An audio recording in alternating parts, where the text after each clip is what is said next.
Well, that was Diddie Wah Diddie by the great Blind Blake. He recorded that in 1928. In fact, he recorded it 2 times, Diddie Wah Diddie and Diddie Wah Diddie #2. And he really goes to town on it. And if you're interested in his version of it, an exact transcription, we have an audio lesson available on the Guitar Workshop by Woody Mann, and it's called The Guitar of Blind Blake, and you can find that tune in those lessons. What I want to do is really give you an idea of how you can ragtime the blues in the key of C. That's where we're beginning. And Blake is a great person to begin with. Now, Reverend Gary Davis, when he used to speak about Blind Blake, he always spoke about his sportin' right hand. Now, what does that mean? Well, we could be just using an alternating bass and going. The melody line is being played underneath an alternating bass. But Blake, he syncopates or stumbles the bass, and he goes like this. Check out my right hand now, and my thumb, what it's going to do. Let's take a look at that. You hear that, as well as see it? Ba-dum. And that really gives a lovely bounce to the tune. And in fact, you can begin it almost like a Charleston.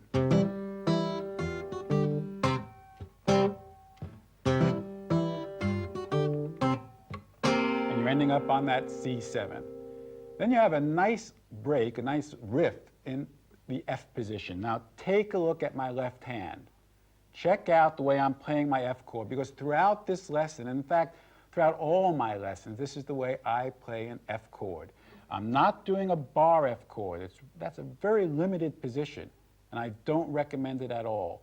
This is one that black and white guitar players, Gary Davis, Doc Watson, Merle Travis, Mance Lipscomb, they all use this position for playing an F chord, G, A, however you bring it up the neck, you're going to have a different name for the chord, but the positioning will be the same. So what do I have? I have my index finger barring the first frets of the first 2 strings, middle finger on the 2nd fret of the 3rd, put your ring finger on the 3rd fret of the 4th, and your thumb, yes, your thumb hooks over, no complaints here please, and you're playing the 1st fret of the 6th string.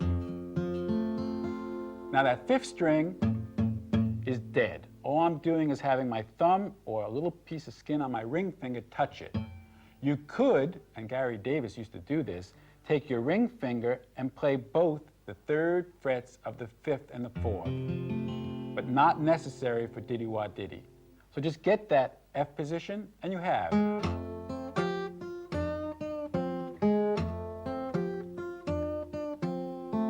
You can check the tab, and it's pretty easy that. You have an alternating bass, and you have that nice little riff.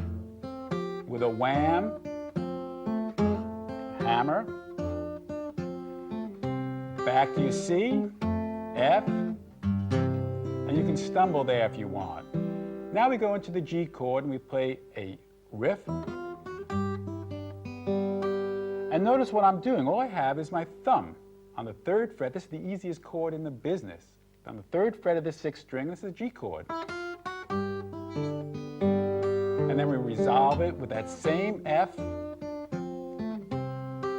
and we're ending. Now that's just a basic verse of Diddie Wah Diddie. And what I threw in as well was one variation, a simple variation. See how I'm stumbling that bass, and it gives a nice contrast between a bass stumble and that very sharp, and I'm stopping it also with my left hand, those notes.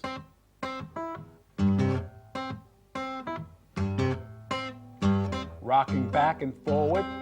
And then when I go into my F chord, I'm doing a Gary Davis riff that he showed me. Take a look at my right hand now. Now here I'm going to be using my index and my thumb going backwards and forwards to pick out this run.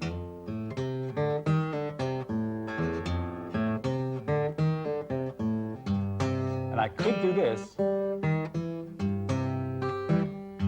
can do a million things, lots of variations, and in fact, this is the first tune in our lesson, but in about 20 minutes time, after we've done several other ragtime blues in the key of C, you'll see how you can interchange different licks from one tune to another.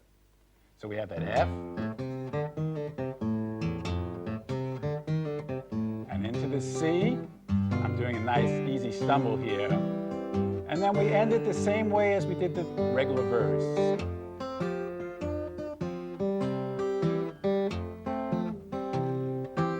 Now whenever I teach tunes, I always say it's very simple to play fast, but it's hard to play slow. And if you can play slow and make it sound musical, then you're going to be the master of that tune. And it's very, very important, because by playing slowly, you'll be able to understand and feel each and every note, like those whams. You really want to get a little bit of something, a little bit of sex into there, a little ooh-la. And it's also going to allow you to give different dynamics. I'm exaggerating now. And it's very important to have these dynamics and try to exaggerate, as I said I was doing, because believe me, you're never exaggerating enough. And that gives the sweet parts against the rough parts, against the rhythmic parts, against the melodic parts. It really makes them stand out. Are you ready? And here's what I suggest. Stop your machine. Take a look at the tablature, because what I have transcribed in tab and music is exactly what we're going to play together in this split screen. So make sure you understand what we've already discussed. Now let's try tackling Diddie Wah Diddie real slowly with a split screen so you can see the right and the left hands. Let's give it a try.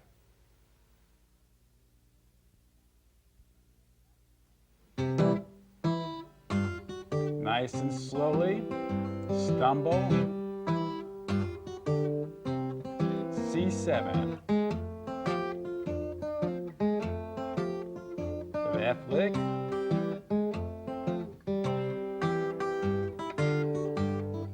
Into the G, now F.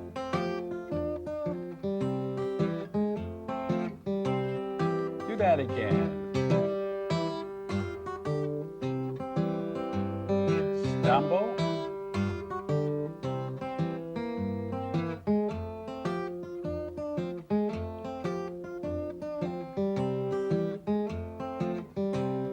To the G.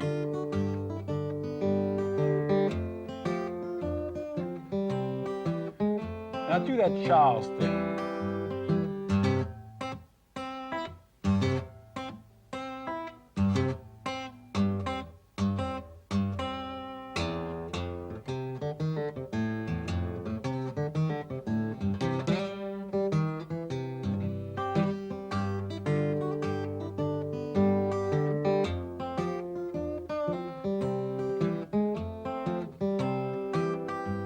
Theme.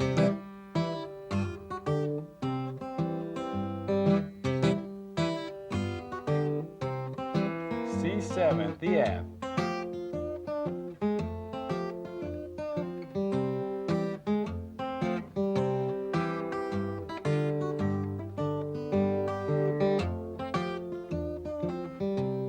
And that's it.